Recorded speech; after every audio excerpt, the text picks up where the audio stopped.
बिहार एक ऐसा राज्य जहां जमीन सिर्फ मिट्टी नहीं होती। जमीन मतलब पहचान, विरासत और कई बार सबसे बड़ा विवाद। लेकिन अब बिहार के राजस्व विभाग में कुछ ऐसा होने जा रहा है जिसने अफसरों की नींद उड़ा दी है। 25 मई से हर दिन 3 जिलों की होगी सीधी समीक्षा।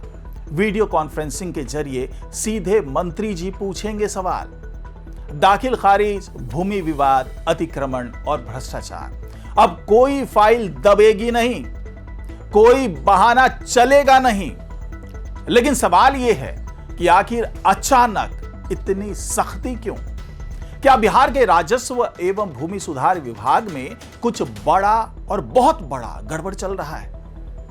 क्या सरकार को मिल चुकी है भ्रष्टाचार की अंदरूनी रिपोर्ट? और आखिर क्यों दिलीप जायसवाल को यह कहना पड़ गया कि अब लापरवाही करने वालों पर कहर टूटेगा?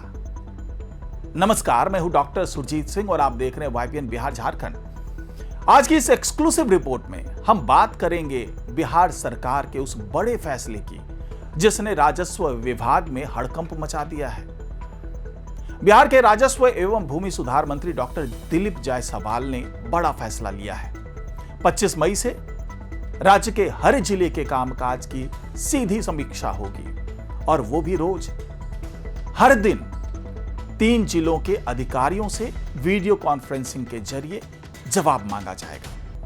यानी अब जिले में बैठा कोई अधिकारी पटना की नजर से बच नहीं पाएगा। मंत्री खुद पूछेंगे कि दाखिल खारिज में देरी क्यों, भूमि विवाद लंबित क्यों, अतिक्रमण हटाने में कार्रवाई क्यों नहीं हुई।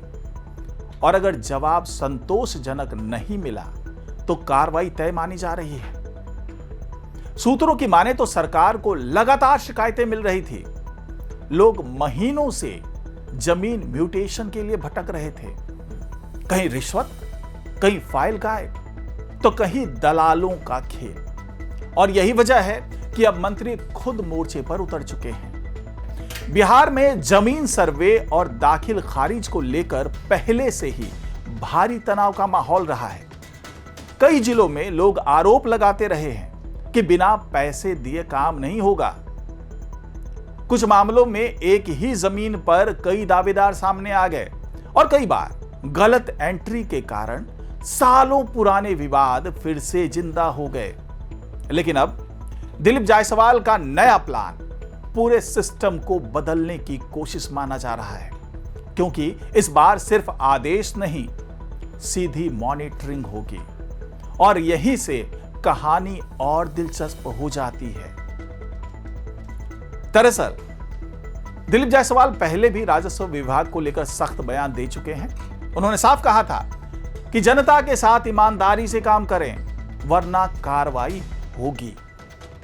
यानी यह सिर्फ समीक्षा नहीं बल्कि एक तरह का प्रशासनिक ऑपरेशन है। सूत्र बताते हैं कि सरकार को कई जिलों से ऐसी रिपोर्ट मिली थी जहां दाखिल खारिज के हजारों मामले लंबित पड़े थे।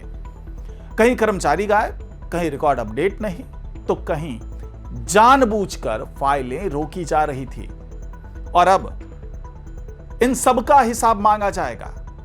लेकिन क्या सिर्फ समीक्षा से सिस्टम बदल जाएगा? क्योंकि बिहार का राजस्व विभाग हमेशा से सबसे विवादित विभागों में गिना जाता रहा है। खुद दिलीप जायसवाल एक बार इस विभाग को काली कोठरी जैसा बता चुके हैं। आखिरकार ऐसा बयान क्यों देना पड़ा, वो भी एक मंत्री को? उन्होंने पहले भी कहा था कि भ्रष्ट अधिकारियों को बख्शा नहीं जाएगा। 37 भ्रष्ट सीओ पर कार्रवाई, 82 अधिकारी रडार पर और अब नई समीक्षा व्यवस्था। यानी सरकार साफ संकेत दे रही है कि अब जमीन से जुड़े मामलों में ढिलाई बर्दाश्त नहीं होगी। साफ साफ संदेश है। लेकिन इस पूरे मामले का सबसे बड़ा असर पड़ेगा आम लोगों पर, क्योंकि बिहार में जमीन विवाद सिर्फ कानूनी मामला नहीं होता। कई बार इसी वजह से परिवार टूट जाते हैं, हत्या तक हो जाती है और गांव में वर्षों तक तनाव बना रहता है।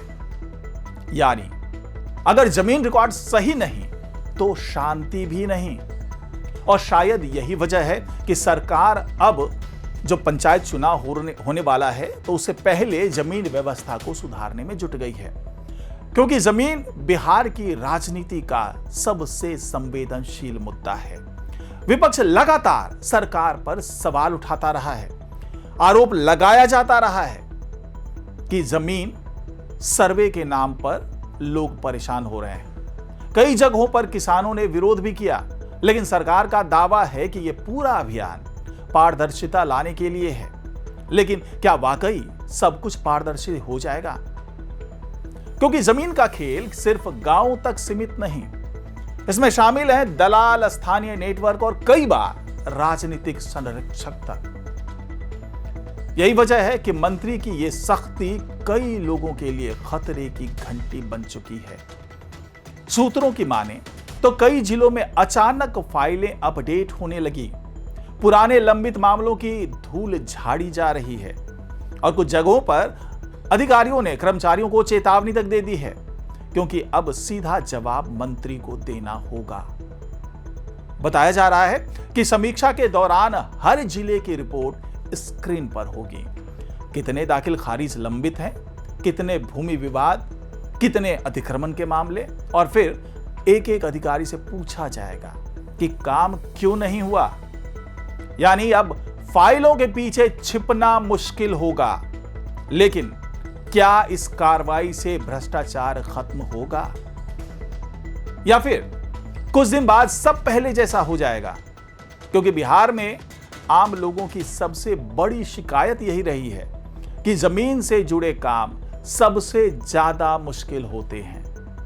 कभी ऑनलाइन एंट्री में गड़बड़ी, कभी रिकॉर्ड गायब, तो कभी रिश्वत की मांग। और यही कारण है कि सरकार इस विभाग को लेकर अब कोई रिस्क नहीं लेना चाहती। राजनीतिक जानकार मानते हैं कि दिलीप जायसवाल की यह रणनीति सिर्फ प्रशासनिक फैसला नहीं, बल्कि सरकार की छवि सुधारने की बड़ी कोशिश है। क्योंकि अगर जमीन विवाद कम हुए तो इसका सीधा असर गांव और किसानों पर पड़ेगा, और चुनावी राजनीति में यही सबसे बड़ा फैक्टर बन सकता है। लेकिन इस कहानी का सबसे दिलचस्प हिस्सा अभी बाकी है।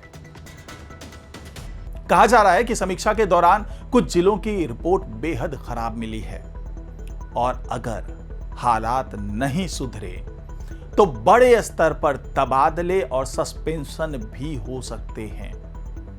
यानी अब सिर्फ चेतावनी नहीं, एक्शन का दौर शुरू हो सकता है।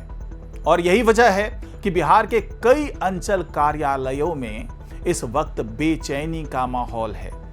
लेकिन इन सबके बीच आम जनता सिर्फ एक चीज चाहती है, उसे अपनी जमीन के लिए महीनों दफ्तरों के चक्कर ना लगाने पड़े, उसे रिश्वत ना देनी पड़े, और उसकी पुश्तैनी जमीन किसी गलत एंट्री में गायब ना हो जाए। अगर सरकार ये कर पाती है तो शायद बिहार के लाखों लोगों की सबसे बड़ी परेशानी खत्म हो सकती है। फिलहाल 25 मई का इंतजार है, जब बिहार के राजस्व विभाग में शुरू होगा जवाबदेही का नया दौर। हर दिन 3 जिलों की परीक्षा होगी, और शायद इसी परीक्षा में तय होगा कि बिहार की जमीन व्यवस्था सचमुच बदल रही है या फिर यह भी सिर्फ एक और सरकारी अभियान बनकर रह जाएगा। आप क्या सोचते हैं? क्या दिलीप जायसवाल की यह सख्ती भ्रष्टाचार खत्म कर पाएगी, या सिस्टम इतना गहरा है कि बदलाव आसान नहीं? अपनी राय कमेंट में जरूर बताइए। अगर आपको हमारी ये रिपोर्ट पसंद आई हो तो वीडियो को लाइक करें, चैनल को सब्सक्राइब करें और बेल आइकन जरूर दबाएं। नमस्कार।